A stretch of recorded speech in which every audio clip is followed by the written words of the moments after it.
Tell me more about your leaders. Who is the current leader of your species, and where are they leading you? Well, we don't have just one leader for the whole planet.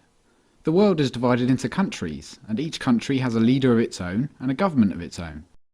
You don't have one government that rules the whole planet? No, this planet is really big, and there are billions of people on it. The world is divided up because people in different places want different kinds of leaders and governments.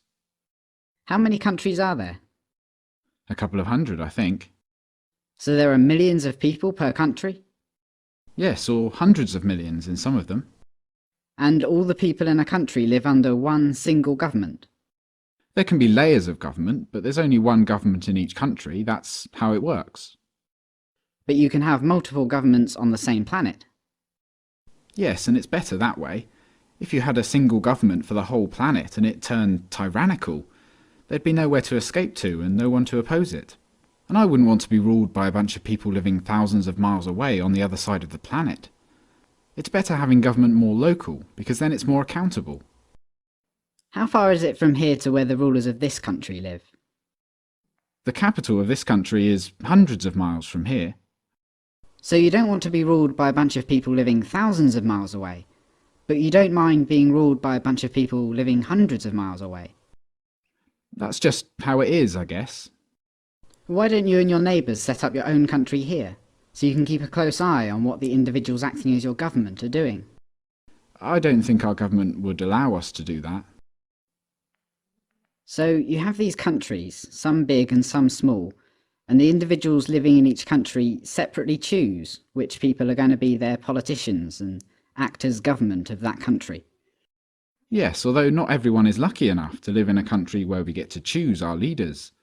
A lot of countries have kings or dictators or warlords running their government.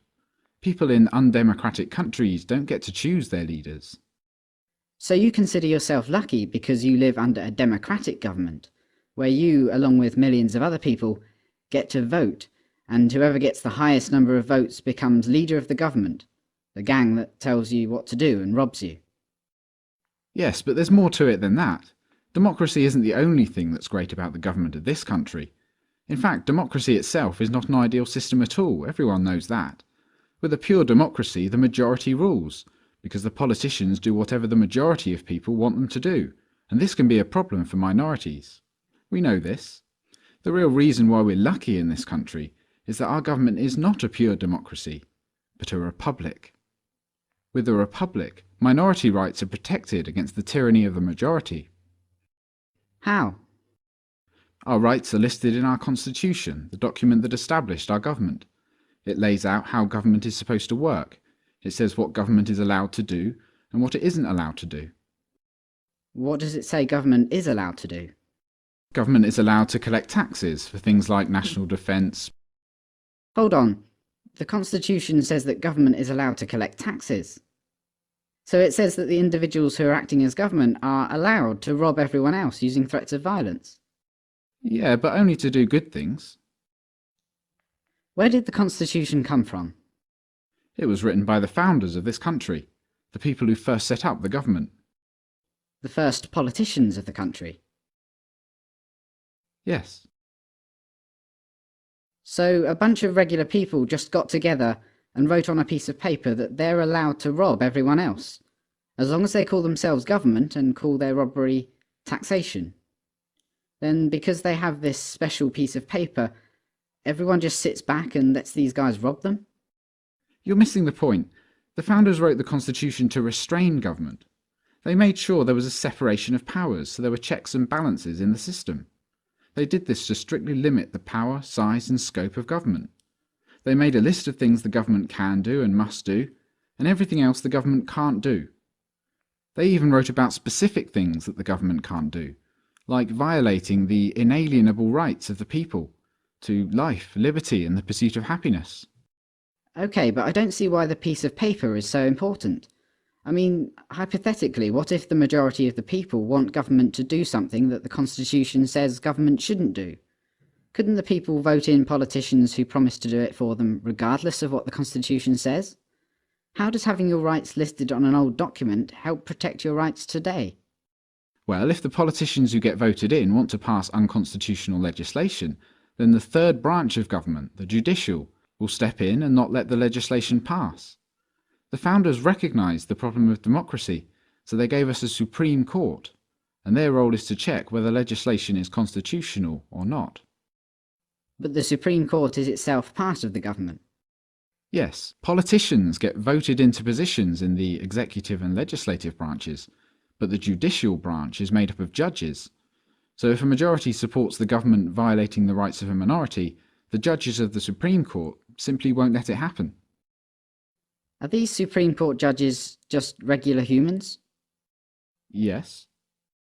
So how does a regular human become a Supreme Court judge? They are appointed. By who? The politicians. But then, what is to stop the democratically elected politicians just appointing judges who will allow their popular but unconstitutional legislation to pass? Well, they just aren't allowed to do that. By who?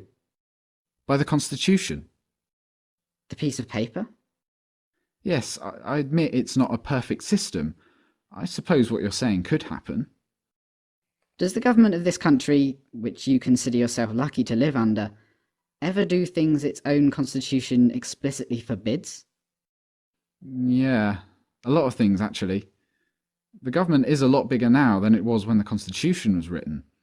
The politicians pay lip service to the Constitution, but they trample over our rights anyway. What about the Supreme Court? I guess that system hasn't worked very well lately. Government does pass unconstitutional laws all the time. The separation of powers worked for a while though, it's not a bad system. Powers were separate? I thought you said that the powers were all in branches of the same government. Well, yes. The branches of government are totally independent and separate from each other, except that they're all part of the same organisation and all funded by taxation. So when you said the system had checks and balances in it, you meant that the government would check itself and balance itself. That was the idea. So let me get this straight. A long time ago, a small bunch of regular humans had a meeting and created a document called a constitution that said that they can rob everyone else, millions of people, using threats of violence to make everyone obey their rules and commands. But so that the masses of the people would let them get away with this robbery and slavery, that small bunch also promised in the same document that there were some things the government would never do, and they described a way to structure government so as to restrain it. But over time, the promises have proven to be worthless, the restraints have proven to be useless, and government has grown significantly in size, power and scope, violating more and more of the rights of the people. It sounds to me that if the Constitution was written to constrain government, then it's been a complete failure. Well, the real problem is that people just don't believe in the Constitution anymore. The Constitution only works when people know what it says and why it's important. If people just knew that, then they wouldn't vote for politicians who violate it. An informed populace, that's the only way to really restrain government. Wait, you said you feel lucky because this country is a republic, not a democracy, and a republic has these supposed checks and balances that prevent government from violating people's rights, even when a majority wants to violate the rights of others. But now you're telling me a republic can only work if people refrain from electing politicians who will violate the rights of others in the first place. That's the same as a democracy. We're back to where we started. I see your point. Is there anywhere on the planet where government is, despite the imaginative labels, anything other than a gang of thieves and bullies? But there'd be chaos without government. I'm sure that's what they tell you.